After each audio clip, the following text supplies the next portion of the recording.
ये नूह की कहानी है, लेकिन इससे पहले कि हम वहां पहुंचें, हमें शुरुआत से शुरू करना होगा। प्रारंभ में भगवान ने दुनिया की रचना की। उन्होंने अंधेरे जल को एक सुंदर बगीचे में बदल दिया, जो मनुष्यों के लिए एक घर था, जहां शानदार पहाड़ और विशाल महासागर पृथ्वी पर फैले हुए थे। एक ऐसा आदर्श स्थान बनाते हुए जहां सभी जानवर फल फूल सकें और हम ईश्वर के साथ एक साथ रह सकें। ये परिपूर्ण था। उन्होंने ये अद्भुत दुनिया हमारे साथ साझा की और हमसे इसे संभालने और उनकी मदद से इसका शासन करने को कहा। धरती को भरने, संस्कृतियां और शहर बनाने और पूरे राष्ट्रों को खड़ा करने का। कितना बड़ा उपहार था ये। लेकिन भगवान ने लोगों को यह विकल्प दिया कि वे इस दुनिया को बनाने में कैसे आगे बढ़ सकते हैं। या तो वे भगवान की समझदारी और सही और गलत की परिभाषा का पालन कर सकते हैं, या फिर वे इसे अपने हाथों में ले सकते हैं और केवल अपने बारे में सोच सकते हैं। दुर्भाग्य से मानवता ने स्वार्थपूर्ण ढंग से चुना और भगवान की अवज्ञा की। उन्होंने एक दूसरे को चोट पहुंचाई, उस आदर्श घर को नष्ट कर दिया जो भगवान ने बनाया था। इस तरह दुनिया और उसकी रचना नीचे की ओर धंसती चली गई, भगवान की दृष्टि में बुराई करती हुई, और वे इस विनाश के चक्र में फंसे रहे। इससे भगवान बेहद दुखी हो गए और वे शोक में भर गए।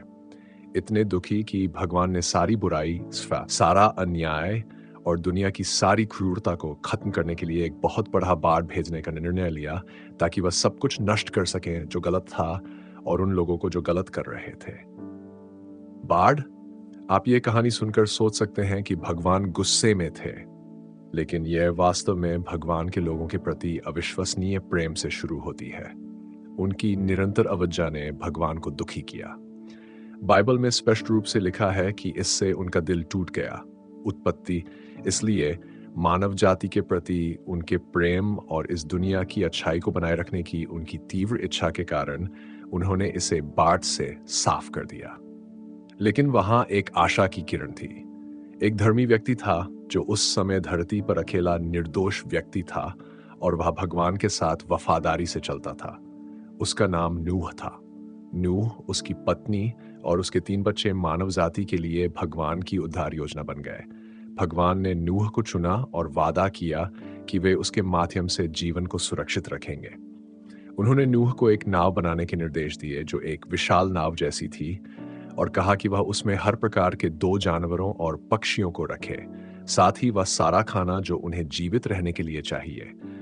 इसलिए यह नाव बहुत बड़ी होनी थी और नूह को इसे सूखी जमीन पर बनाना था, जिससे उसके पड़ोसी अड़ोसी अवश्य ही भ्रमित हो गए होंगे और उसे पागल समझा होगा। लेकिन दूसरे लोगों की राय ने नूह को भगवान की इच्छा पूरी करने से नहीं रोका। जब सारा कठिन काम पूरा हो गया तो उन्होंने बाढ़ का इंतजार किया। नूह और उसके परिवार ने जहाज में प्रवेश किया और सारे जानवर भी अंदर आ गए, जैसा कि भगवान ने कहा था। 17 दिन बाद बारिश शुरू हो गई और भगवान ने जहाज का दरवाजा बंद कर दिया, यह सुनिश्चित करते हुए कि अंदर हर कोई सुरक्षित रहे।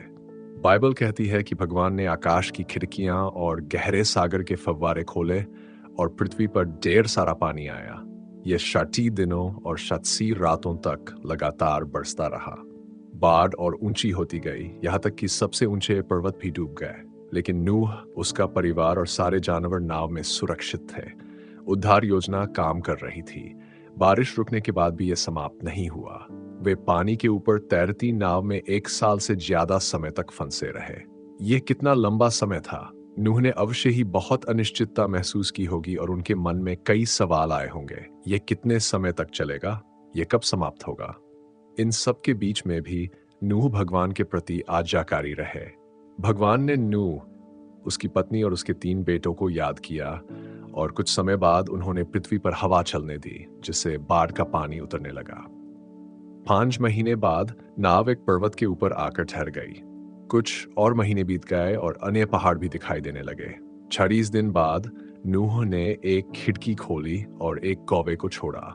वह कौवा तब तक उड़ता रहा जब तक कि जमीन पर से पानी पूरी तरह से सूख नहीं गया। फिर उन्होंने एक कबूतर को भेजा, ये देखने के लिए कि क्या कोई सूखी जमीन मिल सकती है।